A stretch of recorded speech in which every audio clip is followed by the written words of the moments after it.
Hey, what's going on, everybody? Hitting you with a different Wow. type of intro. Yeah, he's already tight. I can hear it. I can hear it, right? But it is Sunday, December 17th, 2023, and welcome to a Don't fucking brand laugh. new episode of the Now Mind You podcast.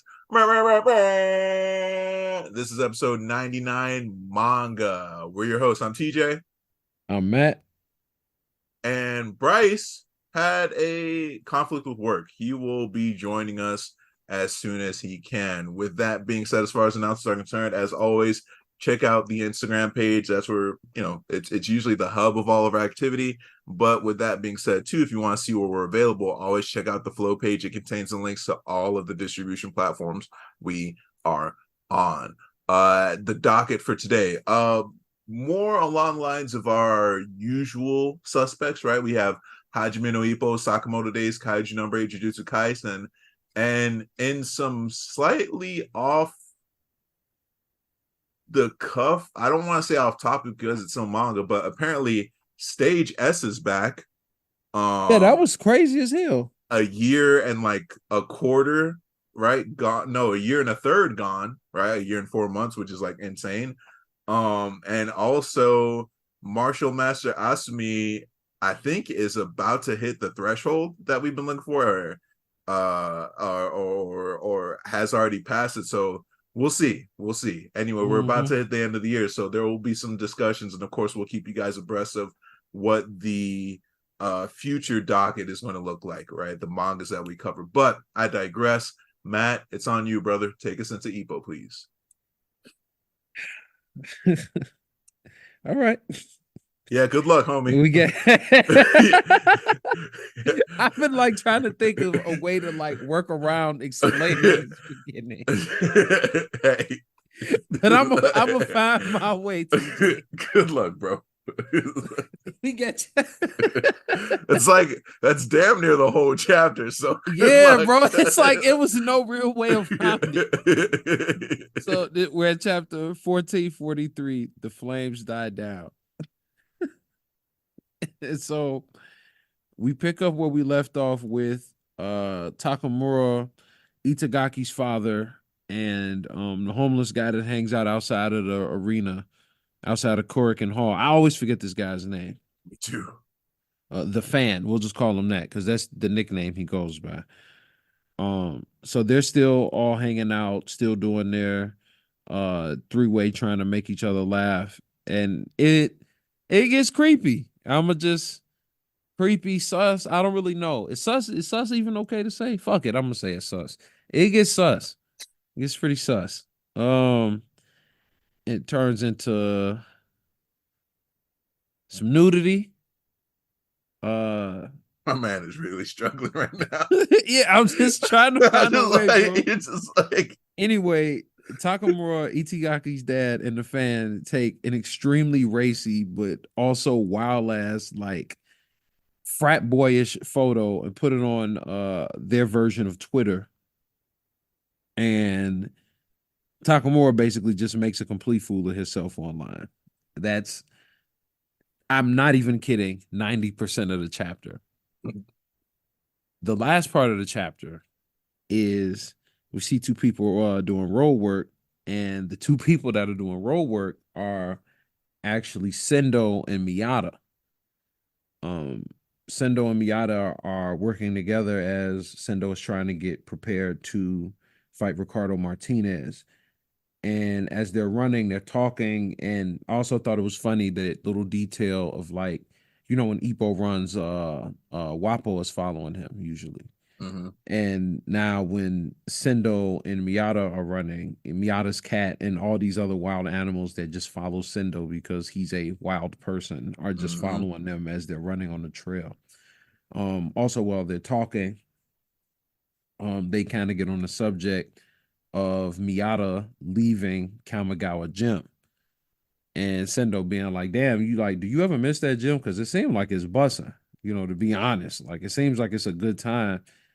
And Itagaki can pretty much is trying to shift the conversation away from that, and he starts to pick up speed. And right as they're starting to pick up speed, they get stopped, and Apparently, there's some big news that's going to happen, and then we're going to get a color page spread next week, and that's the chapter. Before I get into anything, because since I did all the explanation and it is just the two of us, I'm gonna pass it to you, TJ. Look, framing, taking into consideration like what's going to be cut off by the platform is important. Also, why would that ever be your first tweet? And I think the lifetime ban was warranted. Yeah, I'm curious what those developments are. Are we gonna get a zone hop, or are we gonna stay focused on Sendo Miata? I think I'm kind of blanking on whose match is happening when. I can't remember if it's Mashiba's fight that's happening first or if it's Sendo's fight, but we'll see. I got nothing more to add. You covered it as best as you could, given what you were given, bro. So proud of you. That was not easy to navigate. Read at your own risk. I mean, if you're this deep into Ippo, pause. Yeah. But if you're this deep, it's nothing that's gonna throw you if you've been reading it. Yeah, it's pretty on brand. There have been worse jokes, believe it or not. With Takamura's ass specifically. Yeah. With that, let me take us into Sakamoto Days. Yuto Suzuki. This is chapter 148, titled Fan Activities. We left off, Totemaru's in trouble, and Sakamoto came through with the slides. How would I summarize this? Basically, a reminder that even though I think Shin's the main character, the series is called Sakamoto Days. How would I review this? I'm starting to dislike seeing a Sakamoto Days color page spread. And the reason why is because it makes me think that this will be the chapter where we get the anime announcement. And so far, I've been like, for like 50. Where's my anime announcement? I feel that it's weird that we're getting a ninja 148 chapters deep. And it's like, ninjas are known for, being one-to-one with assassinations, right? And also shout out the movie Ninja Assassin with starring Rain. Shout out that movie. I haven't seen it. I thought it was pretty good for the time. That shit was fire. It was raw. It has aged well. It was raw. And then this ninja that we see gets taken out by Sakamoto, and he's using a pair of like old Beats by Dre. Crazy. But anything that Sakamoto wields becomes a ridiculous weapon, right? Also, speaking of this, Sakamoto right? A mutant. Speaking of this, right? Apparently, paper beats sword, because my man had some origami paper, turned it into some shurikens, and was able to cut through a live sword. Insane. Where did he have the wherewithal to know that he would have needed that paper, and how is he here just like folding shurikens at high speed? Whatever. Typical. This is on brand for Sakamoto Days.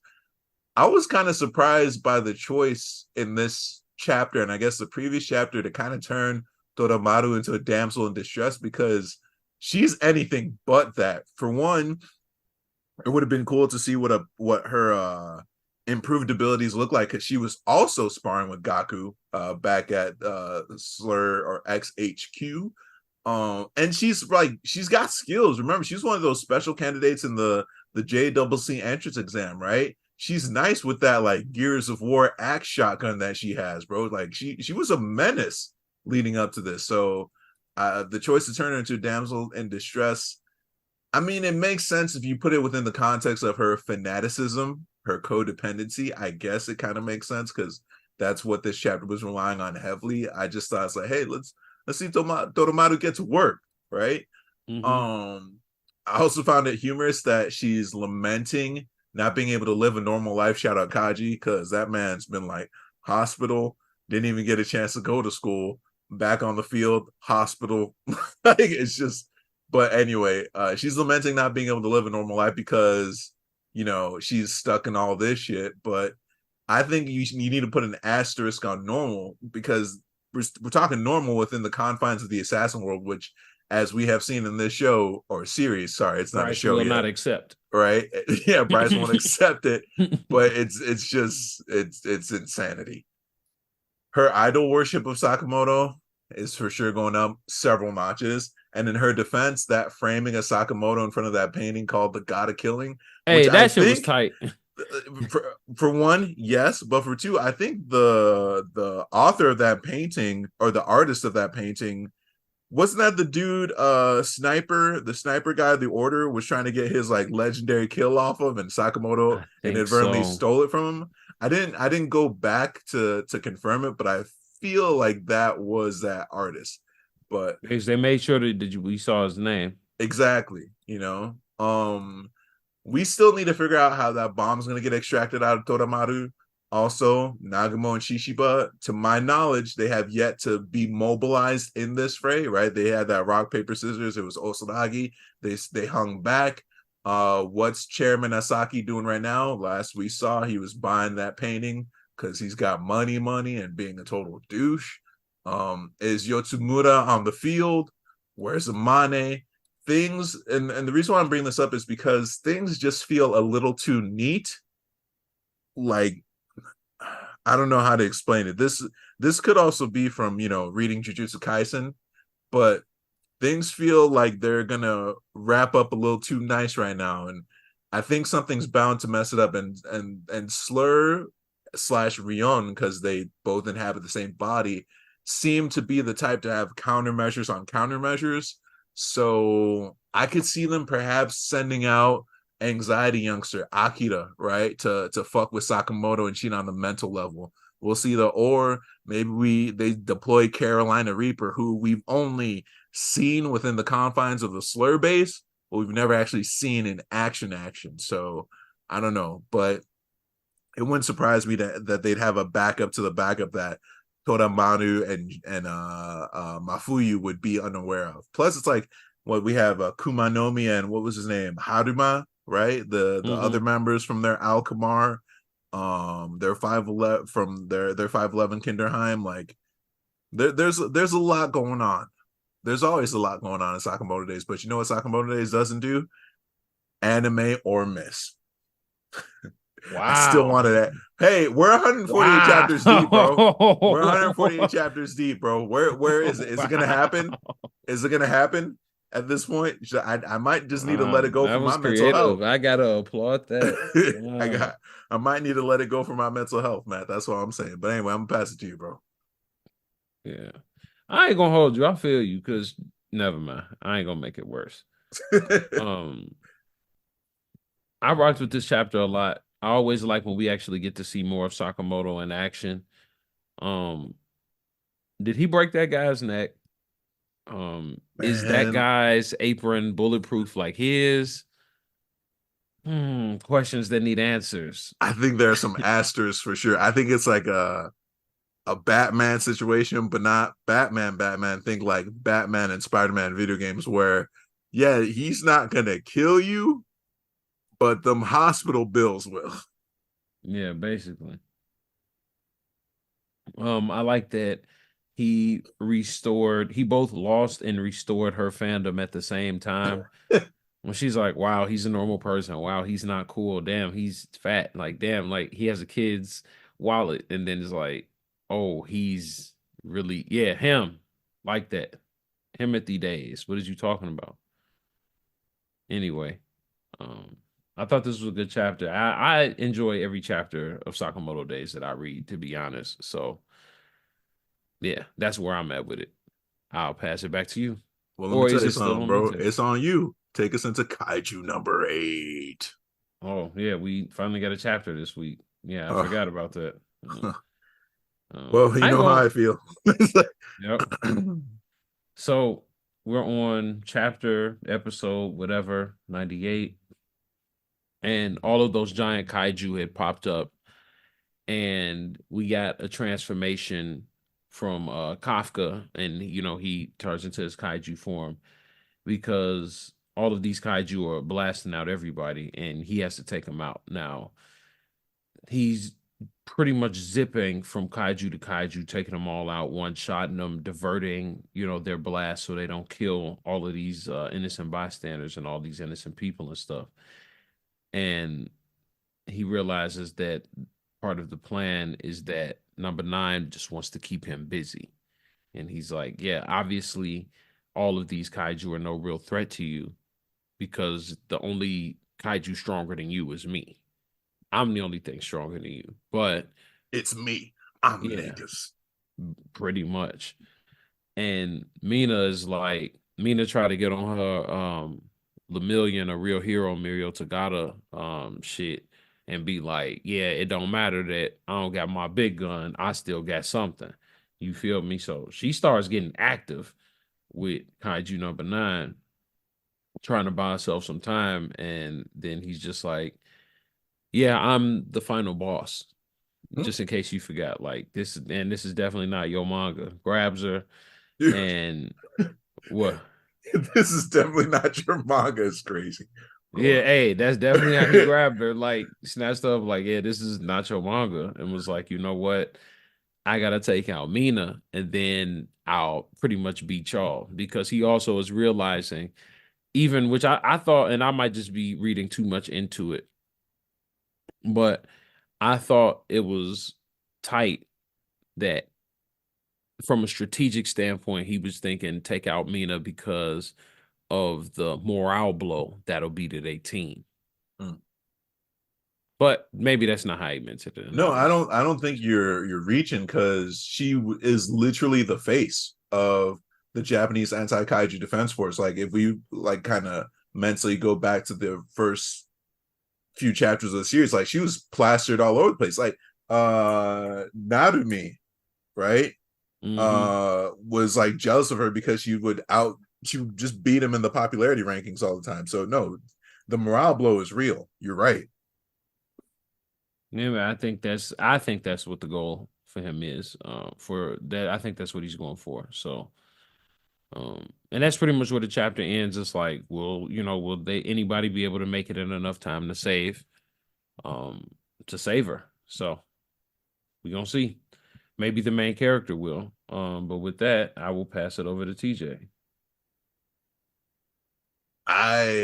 Well, everybody in the group chat knows, but I fucking first of all, when I saw the notification on my phone that a new Kaiju chapter got out, I flipped my phone off because the disrespect of first hitting us with the one of those cover page chapters and then saying, yeah, Kaiju won't drop for another 3 weeks. It's like eat a dick because like you you don't give us enough in the time it takes for a new chapter to drop to deserve all this attention from us. Like we don't get enough meat on this entree to warrant all this hype, right? And it Mm-hmm. sucks because I love the series. It's cool. It's like really cool. It's different. We really gotten a kaiju manga like that? I mean, you could probably argue that Dan to Dan is on that wavelength to a certain degree. I wouldn't Mm-hmm. I wouldn't say Dan to Dan is really like kaiju battles like that, like at its core, No, but right? the scale is it has a It's lot of insane, it's had some kaiju battles in it. So right? yeah. Right. But like a pure kaiju specific manga, like I think it might be the first of its kind. I could very well be wrong though, and please feel free to comment that because engagement is tops. But I think from an objective point of view, this chapter didn't really advance the plot. It didn't give us anything that was not given in the previous chapter, right? Like we know that he was targeting absorbing Mina already. We learned that in the last chapter. So what was really the point of this? We know where the stakes are. We know the giant kaiju were summoned for that very reason. That like there was no new information that wasn't already presented to us in literally chapter 97. So I don't know, that kind of pissed me off, especially for that long of a wait. Mm-hmm. um I want to see why Reno hasn't shown up on the field. Like why is he just in the cut? Is he even being used to his full abilities at this point? Like are you waiting for another all is lost moment? Whatever. Like it always makes you laugh when I go whatever because it's usually a sign that I'm pretty upset about something. But Yep. uh I don't know. At this point I want to learn more about this beat between Kaiju 9 and Kaiju 8 because it seems to pre-exist before Kafka even entered the picture. Again, there's the kaiju phantom that we keep talking about because, dude, right? There's the fact that kaiju number eight's face mask is already cracked. Like when we first are presented, it already looks like it's got battle damage. Why is that? Right? I'm starting to get more and more of a resemblance between Kaiju 9 and Kaiju 8 to All for One and One for All, right? But like on a kaiju level, like let me find out that they were the original kaijus and like a rift occurred between the two of them, and kaiju number 8 sided with humanity while kaiju number 9 sought domination. What if kaiju number 9 is actually the parent of all kaijus? And I literally had that thought as I was typing my notes up. But the reason why I say this is because it seems to know everything about every single kaiju, like every single dai kaiju or numbered kaiju that has done damage to humanity, right? It referenced number 6. It was like, oh, you thought number 6, what when number 6 did was crazy? I'm about to top all of that as soon as I absorb Mina, right? And the reason why I say this too is because it's been producing all these new kaijus and effortlessly increasing their levels. Like what Hoshina's partner Kaiju 10, right? Like that was just a mini experiment for Kaiju 9. So I can't help but wonder, like, why is Kaiju 9 the way it is, and what's the origin story, and why is there this beef between it and number 8, and why are they automatically like the strongest? Wait, what'd you say, Matt? My bad. I said, why is Gamora? Yeah. Like it's weird, but like I think that would be more compelling to me. Like this is the first time where I'm like, I would welcome a flashback of that nature. Because right now it's not even a zone hop, it's just like a zone stall to me is what it feels like.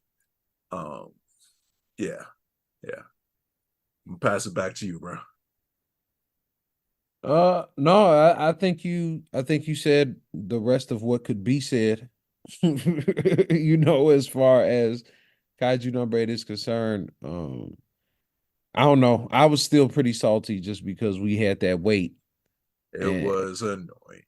Yeah, I was annoyed by that. And I also just don't feel like these chapters are long enough. But again, I'm not gonna complain. I'm just gonna accept it, even though I did just complain. But so fucking what? Don't worry, I'll complain for both of us. I'll complain for the three of us. I'll complain for the three of us. I got you guys. You want to take us into Jujutsu Kaisen? Bro, look, let me preface this with this. Like, Matt was saying that Sukuna doesn't obey the rules. Damn. Just like, I'm like, all right, maybe within the confines of the Jujutsu legal system. Come to find out, Sukuna gamed the system anyway. Like he gamed the system, bro. Not even like Jujutsu law anyway. Chapter 245, Geige Akutami, Inhuman Makio Shinjuku Showdown Part 17. Where we leave off, Sukuna, you've been served. Dun dun, right? How would I summarize this? Hakati's getting some action, and we're about to see a mistrial in the most jujutsu way possible, bro. Man. Look, I wonder if Hakati is in the invincible phase of his stop it of his curse. Am I tripping though? Like, you saw what I saw. like, bro, he lost his leg, went back for the ones. Anyway, look, he's got to be in the invincible phase of his domain expansion, sure hit, because he's regenerating his limbs at a speed that has Uraume impressed. He's literally fighting with reckless abandon because he can grow his shit right back. Yeah. I'd imagine that doesn't apply to like if his head gets cut off, because I think the origin of all curse technique is probably the brain, right? So, but still, hey, I wouldn't risk it with Akari. He's a hot hand of the dice game. The nigga grew his head back. I completely understand Hakari rushing to find his Jordan 1, because you know he probably doesn't have some regular pairs of J's on, bro. It's got to be like some type of special release or some shit. He's like, bro, I just got these off of StockX. Mhm. Um, I like how Might have got him in a Uraume. bet. It's like, yeah, the nigga had to leave without his shoe because I want him. Anyway, I like Nigga how swung his leg around. I like how Uraume is saying they won't hold back is just making Hakari like feel like he's got a hotter hand in the dice game. The nigga's just getting more hype. He's got a problem. He might. I'd say he needs to go to Gamblers Anonymous, but You see, he his got a whole fever. his whole curse technique is built around his addiction. So it's like you tell him to fix it, that's a wrap. like it's like no, we need this nigga in the gambling trenches anyway for the trial. First of all, I kind of thought the executioner sword would be a little bit more impressive. Maybe I don't know. Like I thought it'd have like a more of a Kuwabara effect. Um, Well, it personally, alters in size. It doesn't stay that small. right? It's just you know what I mean. Like you look at Yeah. Kuwabara sword anyway, but especially since it's got like some of that, like you said, it alters in size, so it's got some of that Toon Force appeal Mm-hmm. to it. But that's what it is. Yo, Sukuna mid trial was like, can we hurry this up? It's me. I'm niggas. Let's get to that verdict. I got Hey, places to when destroy, he bro. said that, nigga should have been shook. That's Yeah. when What did niggas you should see? have Did you see Judge instantly got Man? Judge scared. Man's eye stitches popped open, bro. He's like, huh?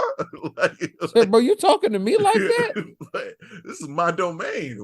Like, And right, bro. That being said, R.I.P. to everybody in that courtroom.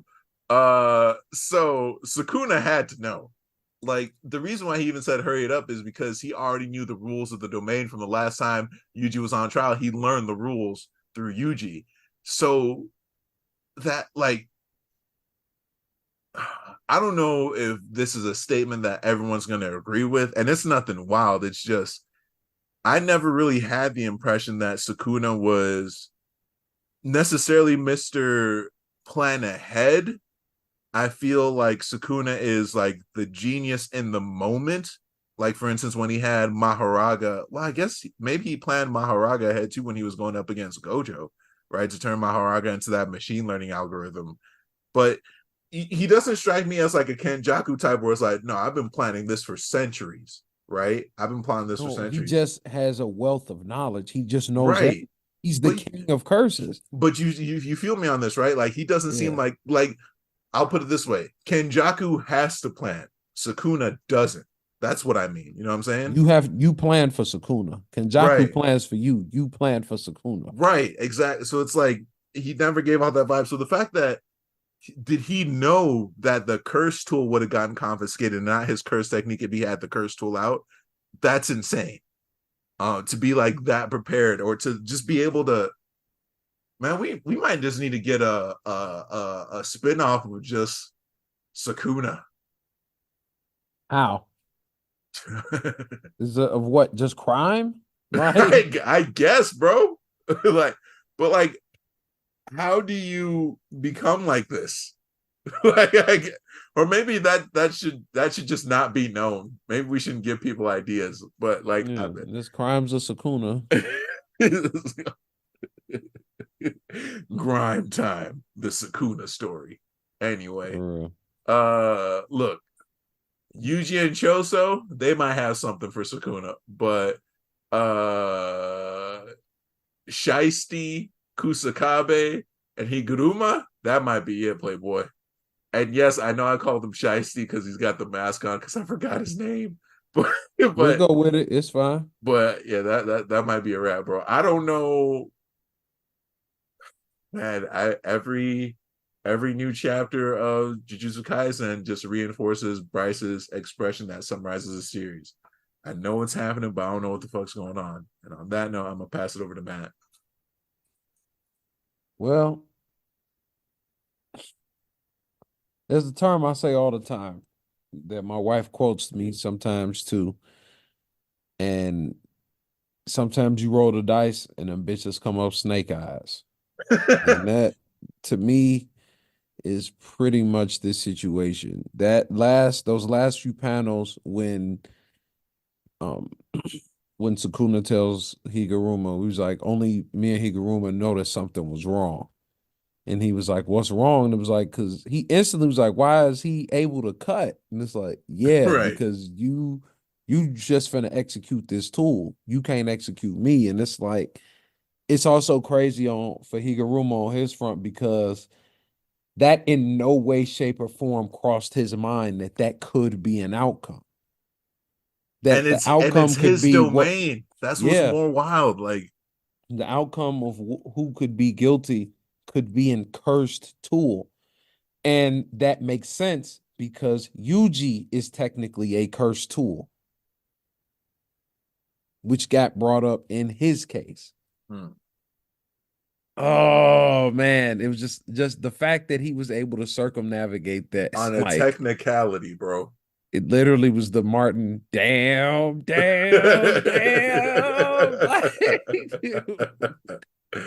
On a technicality. Damn, bro. Because what y'all gonna do now? He just got hit with a if it doesn't Fuck. fit, you must have quit, bro. like that's Man. fuck. Damn. Hey, you ever take a nigga to court and he just pull a Uno reverse and for whatever reason it work? Like he just put a reverse card down. Like, what? Judge like, I'll allow it. Nigga. Man. But yeah, that's where I'm at with it. You got any final thoughts for Jujutsu? Hey y'all, the bad guys might just win. But Real let's talk. just get used. Let's familiarize ourselves with that possibility Let's now. Like the warm bad, up to that idea. yeah, the bad guys might just win, and that I guess is okay. I don't know anymore. What was your favorite chapter this week?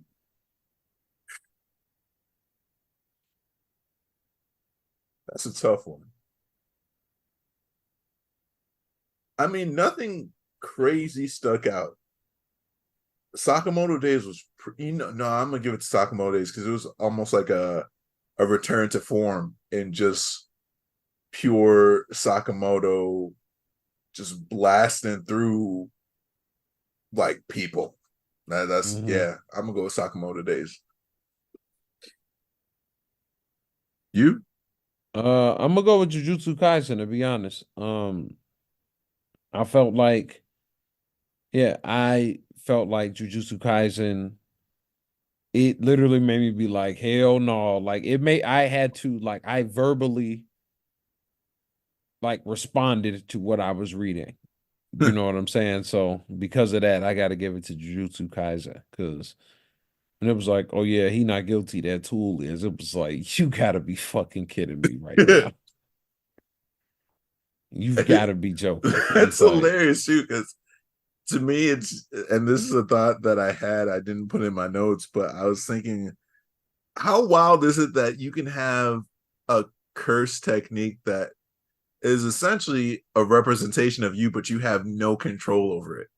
There are too many instances of that in this series, right? Like, yes, you might be OP, but the drawback is you actually can't control what it does at all. You can just hope for the best. that reminds me of that tweet. Somebody said the Elmo's world is his domain expansion. It's like I think I put it in the group chat, but it You was just did. like it's like they favorite thing is that he just has a domain that even he doesn't understand. It's like so now everybody's just stuck in this domain.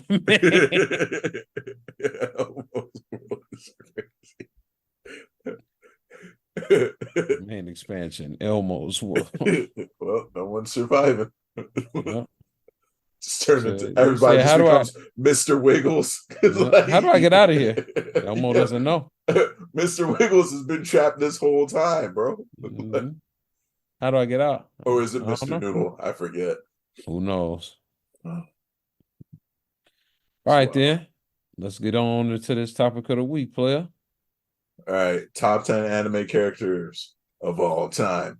Obviously, these lists are subjective and can change. But with that, I'm gonna let Matt go first. God damn it. No, because then if I go first and we have something, you're gonna be like, "You stole this from me," and then if you go first, I'll You're probably say right. the same thing, but it You're won't right. hit the same. But I think our lists are gonna be pretty different. I actually do think it's gonna be a little different. In most parts. All right. I'm gonna get my obvious ones out the way. Vegeta. You had to know if you've been following this podcast for any amount of time, if you know me at all, Vegeta. I'm not even going to any info on that.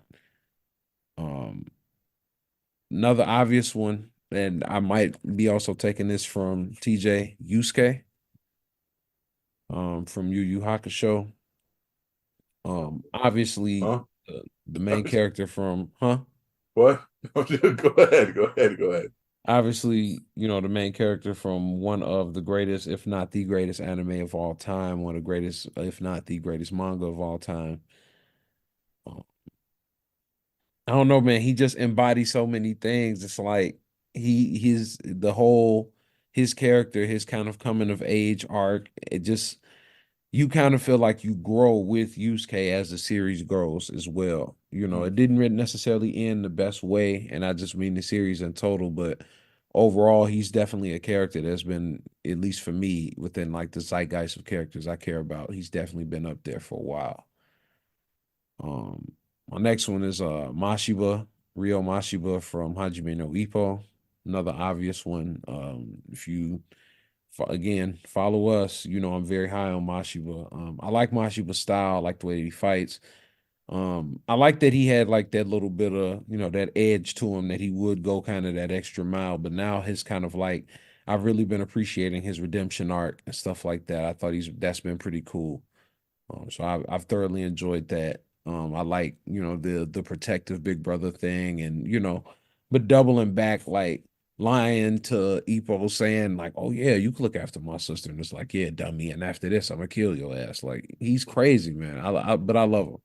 Like I think Mashi was cool. Um, the next one is Josuke from JoJo's Bizarre JoJo's Adventure. Bizarre Adventure. There's two Josuke's, but this is from the Josuke that actually has an anime, not the Josuke from part 8. This is Josuke from part 4, the one that lives in Morio. If you watch that season of JoJo's Bizarre Adventure, you'll fully understand. Dude, he's like one of the most likable characters. He's kind of like one of the most liked JoJo's of all of the JoJo's. He's one of the most popular ones. He's one of the youngest ones. He's one of the ones that's like still in high school when we come across him. Even his power is cool, like the fact that he can rearrange and reconfigure things and stuff like that. I mean, he's a healer at the end of the day. Like, dog, this man was fighting this nigga. This dude pissed him off and he healed him completely just so he could beat his ass. He healed this man and said, "I'm gonna heal you just so it can't be said that I fought you with an unfair advantage," and then beat the shit out of him. That by itself is enough to get on my list. That's petty as hell. Oh man. The next one, I'm getting to I got Kamina on here. I had to put him on there simply for the fact that like he's not even in 10 total episodes of this series, and he's still His impact is insane. his impact is insane. The weight that his character carried is insane. Even within the fandom of the series and people who've seen the series, again, like, bro, my man does not make it 10 full episodes into this show. He don't make it 10 and he doesn't have 10 in total. And just that impact. No, man. Girl Lagan, Kamina, he was the man, bro. Um, Next, I got Edward Elric of the Elric brothers from Full Metal Alchemist Brotherhood. Um, Man, just his entire character arc, the person he is at the beginning of the series to getting his arm back and getting his brother's body back and making the sacrifices that he needed to make, but understanding, like, oh my God, it's just such a full circle moment, man. It's like you learn so much, even at least for me, at least damn near about yourself just watching that series. But Edward just goes through so much, man. It just is like you got to feel for a guy that just seems like, for as hard as he pushes forward to do the right thing, bad shit just keeps happening. Yeah. Like he keeps getting a bad result from something positive that he's doing. Like it was like every step he took was always the wrong step, man. And it was just so fucked up to like just see this dude basically like fight against fate, it felt like, for so long in the series. Um but to ultimately come out and be triumphant, you know. Yeah.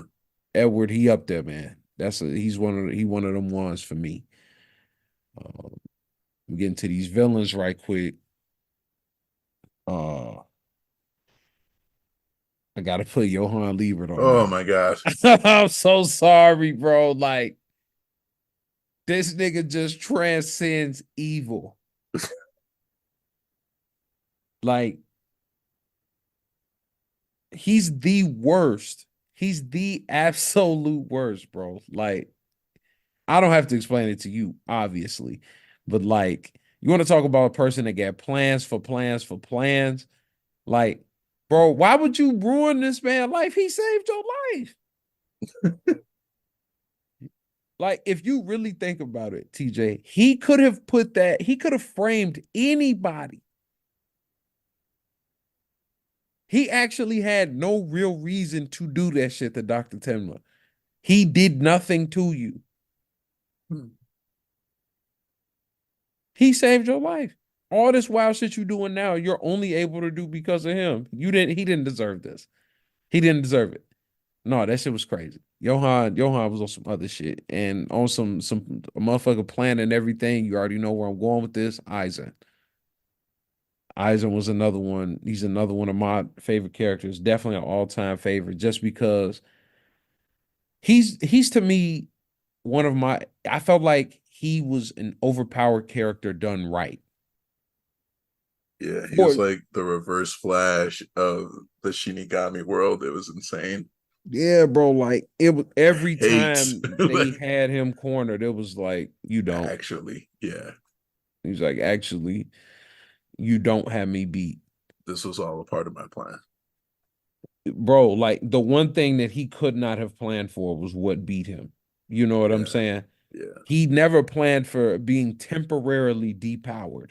yeah, You know what I'm saying? But at the end, still achieved 99% of his plan. yeah. They needed his help. Yeah. Um, and one thing I always wondered is like, what was his base spiritual pressure that he was giving everybody problems? Yeah. Like Hogyoku or not, he was giving them problems. Anyway, that's the Yeah. He conversation cooked for another day. everybody. Yeah. Yeah, Isaac. And then my number one, you know what? I didn't even mean for this to be my last one, TJ. I swear to God, I didn't. I didn't mean for this to be my number one, but well, no, he's technically not my number one, so I'll leave him as my number two. You already know what the fuck we doing. A real fucking hero. Of course. Mirio Of Tokata, course. Of the course. million, the realest, the only, the truest hero that came out of My Hero Academia, obviously, other than All Might. The only one that really fucking embodied this shit. The only one that's really here for the real heroism, nigga. Really here for the smiles, for the kids.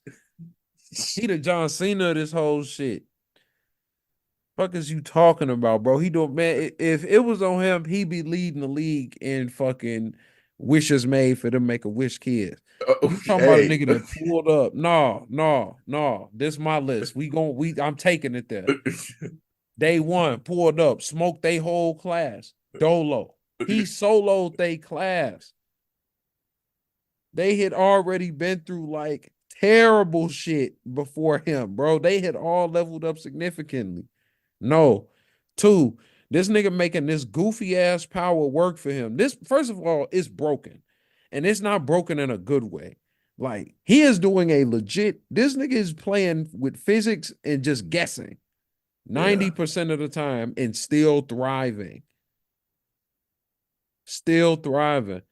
And obviously, we're not even gonna talk about what he did when the team was down 3-1.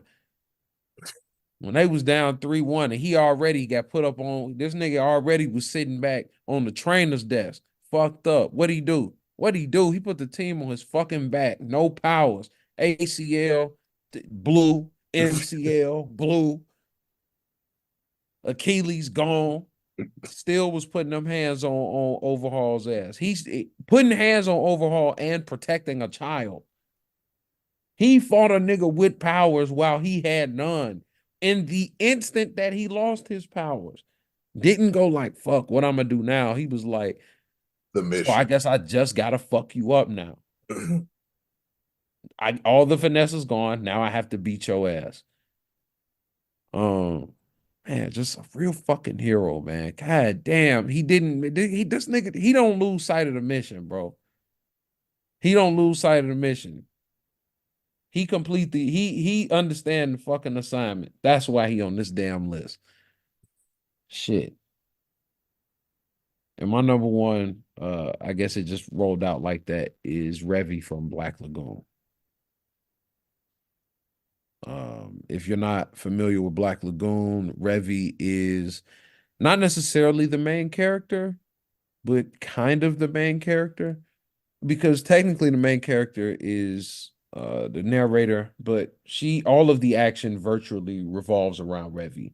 Revy is like the girls with guns archetype, wears like a bikini top or like a tank top basically, and two pistols, short shorts, stuff like that. But she's a combat basically specialist, half Chinese immigrant that pretty much lives on this rebel island and is a bounty hunter and virtually a mercenary. And man, she just is a problem. But her character is so layered, and when they get into why she's so, rigid, and what pushes her and the things that she sees in her other crewmates like Danny and Rock and Dutch, and I mean Benny, not Danny. And just the ways that you see her grow to love and care about Rock, and you get to see what her relationship is like with the rest of the people on the team. It's just, I don't know, man. I really enjoyed her as a character. I found her to be funny. I found her to be fun. She gets in a lot of really good fights. She has a lot of great action sequences, and girls with guns, man. Shit, you can't go wrong. So that's my list. It was tough to narrow it down to 10. Obviously, I had extras, but I couldn't be that person. So I narrowed mine down to 10. I'm gonna pass it to TJ. Well, I can be that person. Kidding. No, I actually followed the rules this time. Sure, I'll start from the bottom and work my way up to the top. For me, Zenin Maki Okay. speaks for herself. Hanamichi Sakuragi, if you've ever read or watched Slam Dunk. Thorfinn. Damn, nigga, give us some explanation on how to meet you. Come on. It's just like Feed the street. His character arc is just insane. He literally starts off as a delinquent who's got no luck in love or in life. He's actually kind of got a bit of a tragic backstory. He was like Hanamichi has natural red hair, which already makes him a target. Gingers apparently don't get love in Japan either, and he's like freakishly tall. So he was always just getting in fights, and he unfortunately just became a delinquent as a result.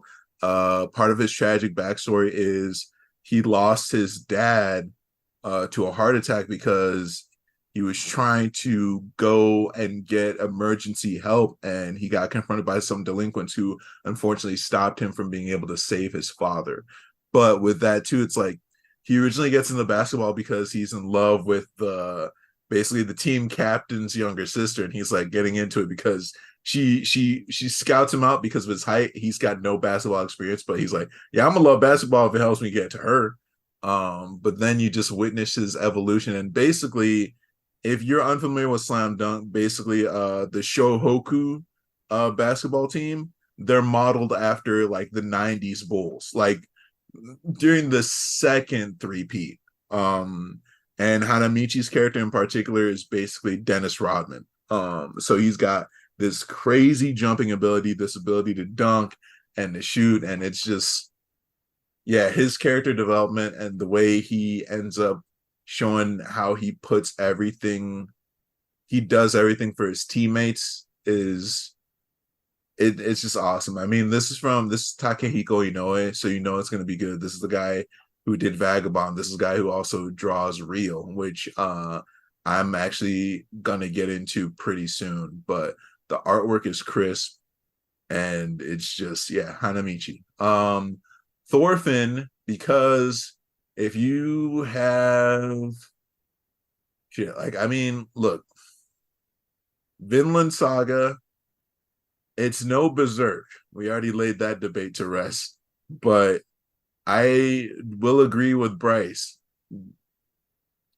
Greatest character arc I have ever seen this side of the Mississippi. I'm not kidding you. Like, this man goes from being what, between 6 and 8 years old, seeing his father murdered before his eyes, to being on a quest for vengeance, to realizing that what his father was telling him was this isn't the way, and completely effectively repenting and just putting his life back on the straight and narrow. Like, just read Vinland Saga. You might shed a thug tear or two. I'm not even kidding. Guts speaks for himself. Speaks for himself.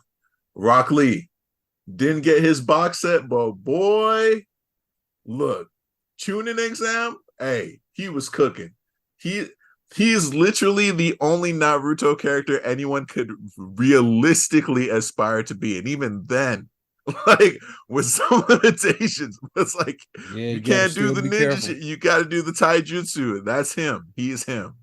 Vash the Stampede, only Okay. because Trigun was so different for me. Getting into like anime and manga, I was like, what is this? Why am I seeing this dude's picture all over the internet, on the forums I used to go on and on the websites I used to go on? I was like, there's something intriguing about this man in the red coat and the fancy gun, only to then read it and realize how silly he was, but to see that the silliness was really a front for a lot of the darkness and sadness. And for him to be alive for that long and to witness what he has witnessed and to effectively have to fight his own brother is wild. But Vash the Stampede, Mikazuki August, Gundam Barbatos. Look, That was a close one for me. aside from G Gundam, I've never seen a Gundam series, and to be fair, Iron Blooded Orphans fits within the overall Gundam trope. It's not that different like how G Gundam was, but I ain't never seen a Gundam series like that. And Mikazuki was different. Like, different. I mean, we've already, like, same as like Matt with Mashi, but if you guys have been listening to this podcast for a while, you know how I feel about Iron Blooded Orphans. Urameshi Yusuke, same.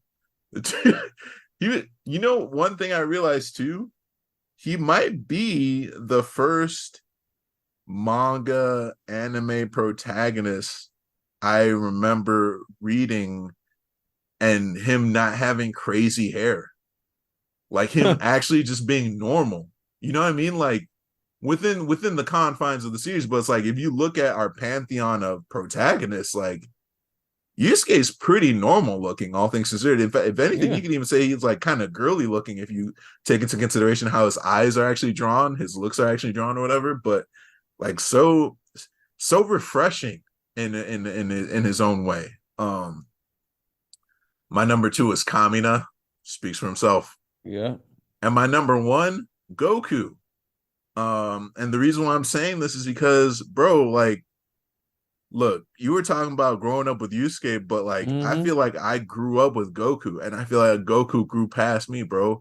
I think I've talked about this on the podcast, but I remember when Dragon Ball Super it might have been right before the Tournament of Power arc, but there was an outro where you actually see Goku and Gohan and Goten and Trunks, Vegeta, like the whole family. And it's like we witnessed this boy who lost his grandfather during a freak accident that he was unaware of, that he took a role in, who raised himself in the woods, no real education, and then he starts developing relationships. He grows, he becomes the world's savior, he becomes a father, he's a grandfather, man. Goku's got a whole family, and like it warmed my heart and it made me kind of misty eyed too. It's like, man, we really saw this nigga grow up and become kind of responsible in his own way. I mean, obviously there are the memes, and if you watch like the abridged stuff, it doesn't help. But if you actually pay attention to the source, like the source material, the manga, the canon, like Goku's come a long way, and he is not a two-dimensional character. He's got depth. And if anything, his power is the fact that he's so good, he's able to change the people around him.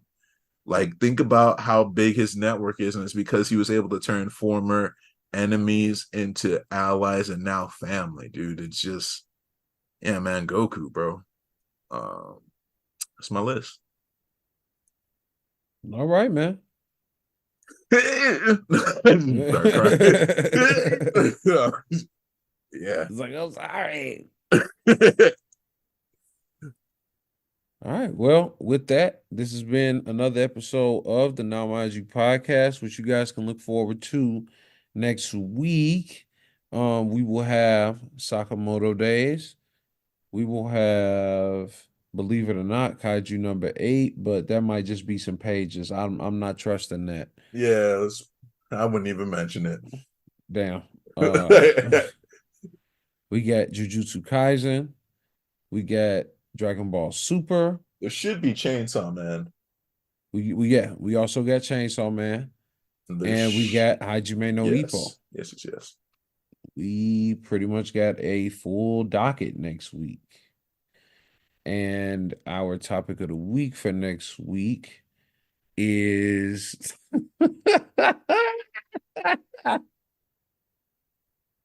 weird character Mount Rushmore. This sounds like it was Bryce. It was. God damn it. Anyway, thank you guys so much for rocking with us. This has been another episode of the Now Mind You podcast. If you guys want to follow us, you can. We're all on social media. You can follow me at Matt Hambrick. That's MattHambricktj. Since it's just Matt and I today, I'll hit him with the regular voice.